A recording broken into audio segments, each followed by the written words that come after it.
الحمد لله الذي بنعمته تتم الصالحات أشهد أن لا إله إلا الله وحده لا شريك له وأشهد أن محمدا عبده ورسوله الذي لا نبي بعده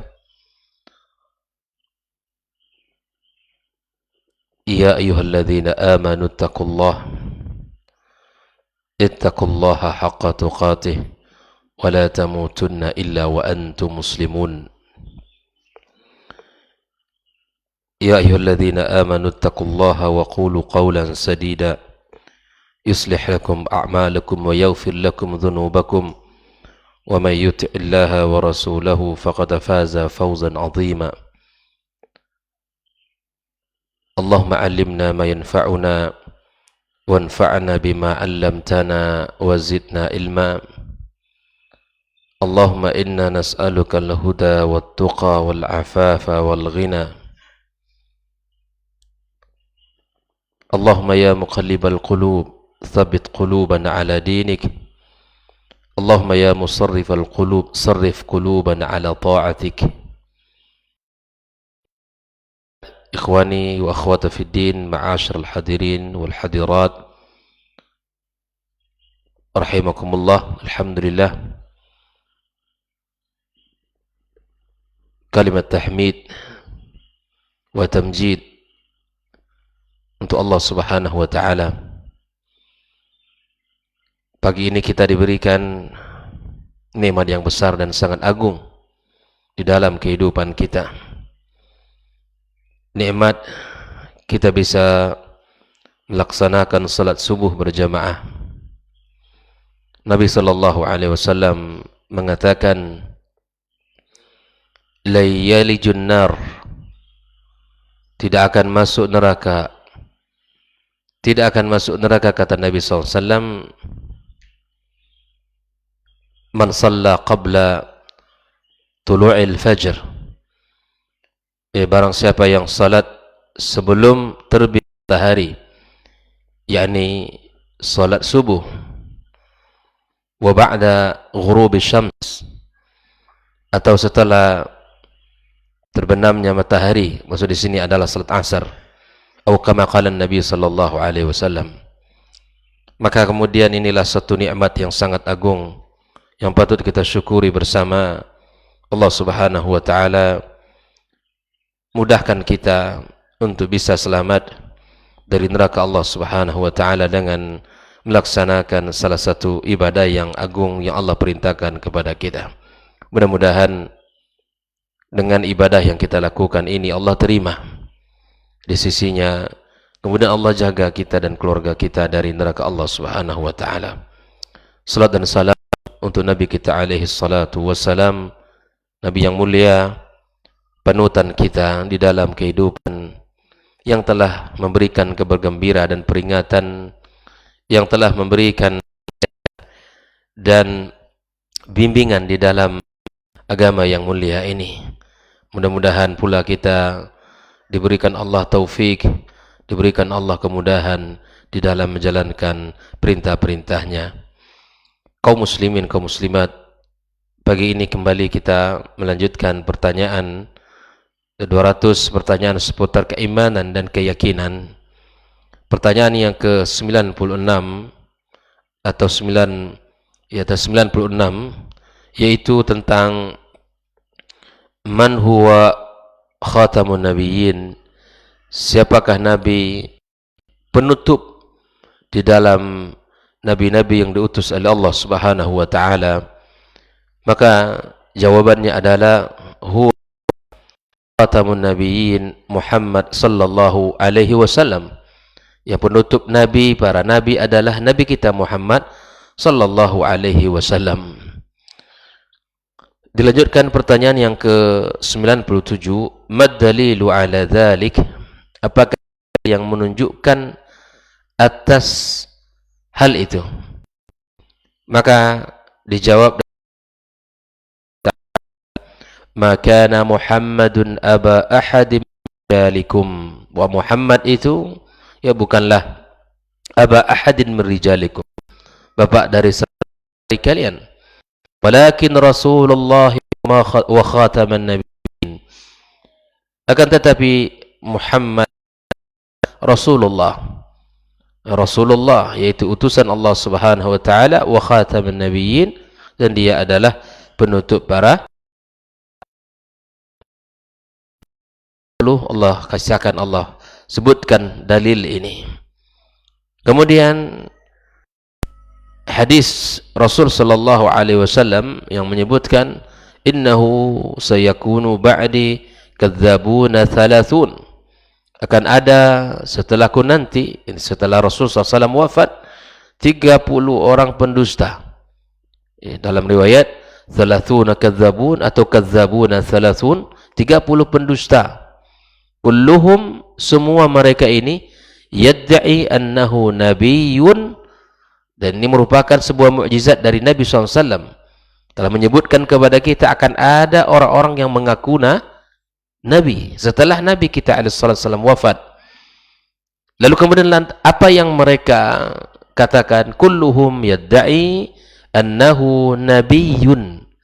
Masing-masing mereka ini akan mengatakan kalau dirinya Nabi. Wa ana khatamun nabiyyin, saya adalah penutup para nabi, kata Rasul. Wala nabiyya ba'di, tak ada nabi setelahku. Jikalau ada orang yang mengaku setelah wafatnya Rasulullah, mengaku nabi setelah wafatnya Rasulullah, maka ini adalah ya apa yang bukti dari apa yang disampaikan Nabi sallallahu alaihi wasallam. Tak perlu kita percaya, tak perlu kita habiskan waktu dan energi kita untuk membaca dan menelaahnya. Buang jauh-jauh, karena itu adalah amal yang sia-sia, karena Nabi telah mengatakan tak ada nabi setelahnya. Kemudian Nabi sallallahu alaihi wasallam mengatakan juga, wa fi sahih qauluhu li Ali radhiyallahu taala anhu, ya ala tarda an takuna minni bimanzilati Harun min Musa. Ini Nabi sebutkan kepada Ali, tidakkah engkau mau bahwa engkau mendapatkan posisi di sisiku seperti Harun dari Musa? Illa annahu la nabiyya ba'di, namun setelahku, kata Nabi, tidak ada nabi.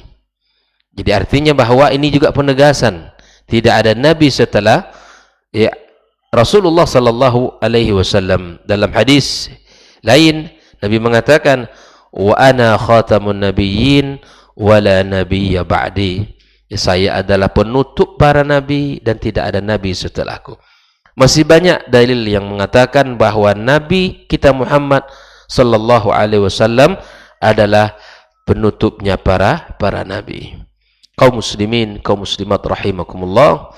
Pertanyaan yang berikutnya, yang ke-98, bimadza ikhtassa nabiyyuna Muhammad sallallahu alaihi wasallam min ghairihi minal anbiya? Apakah keistimewaan Nabi kita Muhammad sallallahu alaihi wasallam jika dibandingkan dengan para nabi yang lain yang Allah utus? Maka dijawab, ya, lahu sallallahu alaihi wasallam khasa'is katsira. Bagi Nabi kita sallallahu alaihi wasallam memiliki khasa'is, keistimewaan yang sangat banyak. Qad ufridat bitasnib, bahkan telah ditulis dengan karya terpisah tentang khasa'is Nabi sallallahu alaihi wasallam. Ditulis, dikarang oleh para ulama, ya, disebarkan keistimewaan dan kelebihan Nabi kita sallallahu alaihi wasallam. Dijawab, di antaranya di sini kaunuhu khatamun nabiyyin kama dzakarna. Yang pertama, dia adalah keistimewaannya, dia adalah nabi penutup. Itu istimewa, penyempurna daripada nabi-nabi yang sebelumnya. Yang kedua, kaunuhu sallallahu alaihi wasallam sayyidu waladi Adam. Dia adalah penghulunya anak Adam. Penghulunya anak Adam. Walaupun dia nabi terakhir, tapi dia penghulunya. Ya. Penghulu, artinya orang yang didahulukan. Seperti firman Allah Subhanahu wa taala yang ditafsirkan oleh para ulama, tilkar rusulu faddalna ba'dahum ala ba'd minhum man kallamallahu wa rafa'a ba'dahum darajat. Ini dijelaskan oleh para ulama bahwa Nabi kita sallallahu alaihi wasallam, dia adalah termasuk yang Allah lebihkan, dan dia merupakan, ya, sayyid waladi Adam. Kemudian Nabi kita sallallahu alaihi wasallam mengatakan, ana sayyidu waladi Adam wala fakhr. Saya adalah penghulunya anak Adam wala fakhr. Yang tidak ada kesombongan. Kaum muslimin rahimakumullah. Yang berikutnya yang menjadi keistimewaan Nabi kita sallallahu alaihi wasallam, bahwa Nabi kita diutus ilan nasi amatan, diutus kepada umat ini secara umum. Ya, umat di sini maksudnya adalah ya jinnuhum wa insuhum, dari golongan jin dan golongan manusia. Jadi Nabi kita hadir bukan berdakwah untuk manusia saja, tapi Nabi kita alaihi salatu wassalam diberikan kelebihan, keistimewaan ya berdakwah kepada umat dari golongan jin dan manusia sekalian. Ya, kama qala ta'ala, ya qul ya ayyuhan nasu inni rasulullah ilaikum jami'a. Ya, katakan wahai manusia, inni rasulullah, katakan kepada manusia, ayyuhan nas, wahai manusia, inni rasulullah, saya adalah rasulnya Allah, ilaikum jami'an, kepada kalian semuanya. Ya. Oleh itu kaum muslimin, ayat ini menunjukkan bahwa Nabi kita alaihi salatu wassalam tidak hanya diutus kepada manusia, tetapi juga diutus kepada golongan jin yang mereka juga didakwakan oleh Rasulullah sallallahu alaihi wasallam. Maka dalam Al-Quran kita dapatkan kisah seperti ini, dan bagaimana Rasulullah SAW yang mengislamkan dari golongan jin tunduk dan patuh kepada agama yang telah disampaikan oleh Rasul sallallahu alaihi wasallam. Ini keistimewaan Nabi kita alaihi salatu wassalam. Ya. Wa ma arsalnaka illa kafatan linnas basyiran wa nadhira. Kemudian Nabi kita alaihi salatu wassalam juga mengatakan, u'titu khamsan lam yu'tahunna ahadun qabli. Aku diberikan 5 hal yang tidak diberikan kepada seorang pun sebelumku. Diberikan 5 hal. Di antaranya apa? Nusirtu birru'ab masirata syahrin. Aku ditolong oleh Allah dengan rasa takut yang ada pada musuh selama 1 bulan. Di rasa takut di musuh itu, Allah berikan rasa takut itu adalah bentuk pertolongan. Dan itu hanya diberikan kepada Nabi kita sallallahu alaihi wasallam. Kemudian waju'ilat lil arda masjidan wa tahura. Allah jadikan bumi ini tempat kita salat, masjid, dan untuk bersuci. Jikalau kita misalnya dalam sebuah safar tidak ditemukan masjid, kemudian atau kita dalam ada urusan, ya, kemudian tidak ke hutan misalnya, kita tidak ada di situ masjid, kita tidak temukan, maka bolehkah kita salat di atas tanah? Dibolehkan salat. Dibolehkan salat, karena itu suci bagi umat Muhammad sallallahu alaihi wasallam. Bahkan kita lihat hari ini di Eropa betapa banyaknya kaum muslimin yang masuk Islam hari ini. Ya, di tempat-tempat umum, bahkan di tempat-tempat ya di situ masyarakat banyak yang tidak ada masjid, dan saatnya salat sudah tiba. Wallahu ta'ala, apakah ini bukti benarnya, apakah betul-betul ini adalah waktu salat ataupun hanya diambil sengaja, difoto dan seterusnya disebarkan. Tapi ala kulli hal, ini tidaklah sebuah ya peristiwa yang mustahil terjadi, bahwa banyak kaum muslimin yang salat dengan di mana saja di muka bumi ini, dialas dengan beberapa ya potongan kertas, kemudian dijadikan itu sebagai alas sehingga ya tempat salat mereka bersih. Kemudian fa ayyuma rajulin min ummati adrakathu shalah falyusalli, ya siapapun dari laki-laki dari umat ini yang telah wajib salat, maka hendaklah dia salat. Wa uhillat lil ghanaim, dibahalalkan bagiku al ghanaim, al ghanimah, wa lam tahil li ahadin qabli, yang tidak dihalalkan bagi seorang pun sebelumku. Wa u'titu syafa'ah, aku diberi syafaat, diberi syafaat kepada Rasul sallallahu alaihi wasallam nanti di hari kiamat kelak. Wa kana an-nabiyyu ila qaumi khasatan wa ba'ithu ila an-nasi 'amatan.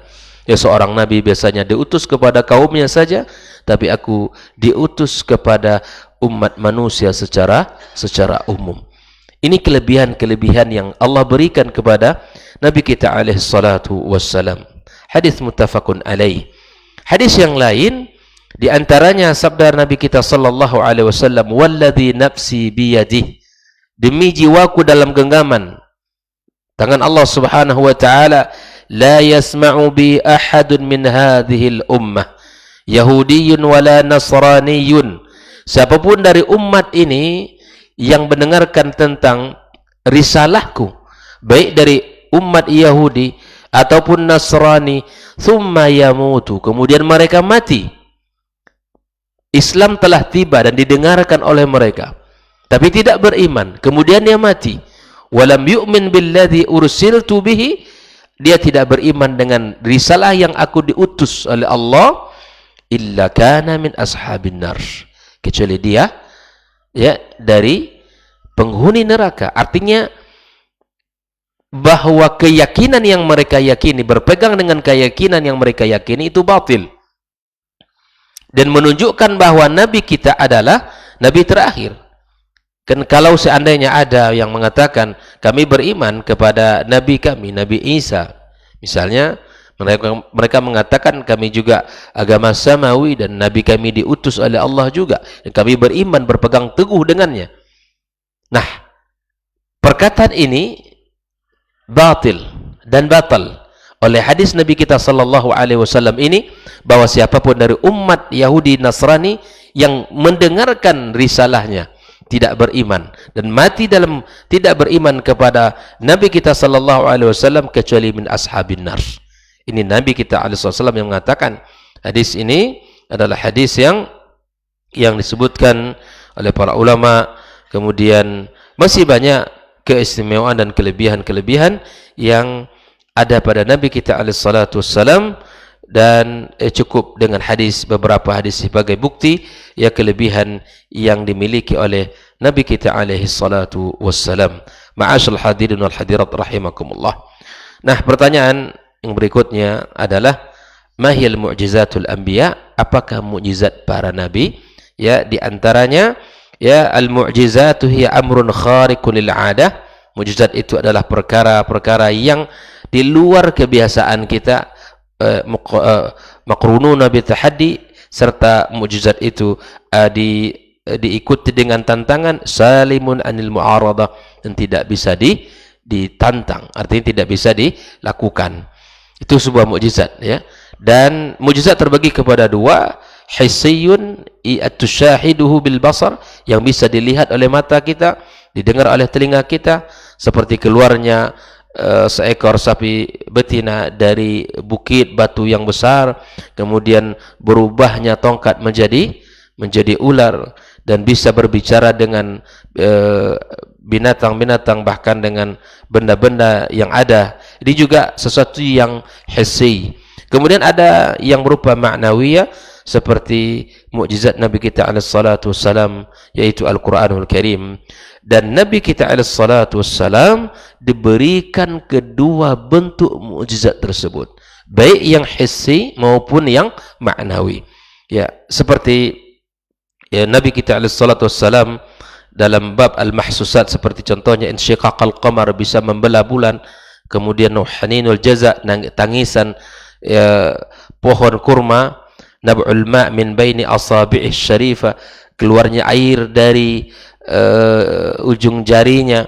Kemudian tasbihut ta'am, dengarkan bahwa makanan itu, kita dapatkan kisah pada perang Khandaq ya, ketika itu diundang Nabi kita sallallahu alaihi wasallam, dan kemudian untuk makan, dan para sahabat membutuhkan pasukan, semua membutuhkan makanan, dan makanan yang hanya diperuntukkan untuk Rasulullah dan cukup untuk seluruh sahabat Nabi yang ada pada saat itu. Ini kelebihan mukjizat yang Allah berikan kepada Nabi kita alaihi salatu wassalam. Dan masih banyak hadis-hadis mutawatir yang sahih yang bercerita tentang ya mukjizat-mukjizat Nabi kita alaihi salatu wassalam. Dan adapun mukjizat al-ma'nawiyah, yaitu Al-Quranul Karim yang kekal abadi sampai hari kiamat kelak. Ya, la tanqadi ajaibuh, yang tak akan pernah ya ada dan tidak akan pernah putus keajaiban-keajaiban yang ada pada Al-Quranul Karim. La ya'tihil batil min baini yadayhi wala min khalfih, tanzilun min hakimin hamid, yang tidak ada kebatilan pada Al-Qur'anul Karim.